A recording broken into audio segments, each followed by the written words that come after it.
मैं पिछले 3 साल से अपने बॉडीगार्ड के लिए पागल थी, लेकिन आज अचानक मैंने उसे नजरअंदाज किया और सीधे अपनी कार में बैठ गई।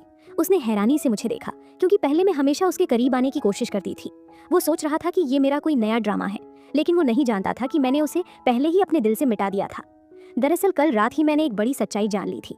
जिससे मैं 3 साल से प्यार करती रही, वो सिर्फ एक साधारण बॉडीगार्ड नहीं था, बल्कि एक प्रिंस था जो सिर्फ अपने व्हाइट मूनलाइट के करीब आने के लिए बॉडीगार्ड बना था।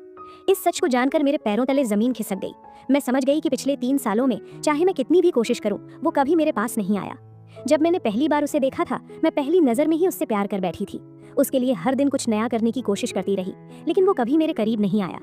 एक दिन मैंने देखा कि वो मेरी सौतेली बहन की तस्वीर को प्यार से छू रहा था। तभी मुझे सच पता चला, मैं सिर्फ एक रास्ता थी, असल मंजिल कोई और थी। इतने में मेरे पिता ने मुझे मजबूर किया कि मैं सीए परिवार के बेटे से शादी करूं, मेरी सौतेली बहन की जगह। मैं तुरंत मान गई, लेकिन एक शर्त पर। पिता मुझे 10 अरब युआन दे।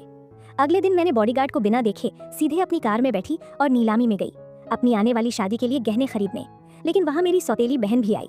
वो वही नेकलेस खरीदना चाहती थी जो मैं लेने वाली थी। उसकी अभिमानी सोच थी, मुझे हर महीने 5 मिलियन पॉकेट मनी मिलता है और इस लड़की के पास कुछ नहीं। लेकिन वो नहीं जानती थी कि अब मेरे पास 10 अरब युआन है। मैंने आराम से नेकलेस खरीद लिया। जब मेरे मूनलाइट ने इसे देखकर थोड़ी नाराजगी दिखाई, तो बॉडीगार्ड ने अपने असिस्टेंट को पूरी नीलामी मेरे लिए खरीदने का आदेश दिया। असिस्टेंट ने धीरे धीरे सब कुछ खरीदा, सिर्फ मेरे लिए। मैं गुस्से में बोली, क्या किसी और को कुछ खरीदने दोगे? क्योंकि मैं जानती थी कि ये सब प्रिंस कर रहा था। नीलामी के बाद सभी लोग मेरी तरफ ईर्ष्या भरी नजरों से देख रहे थे।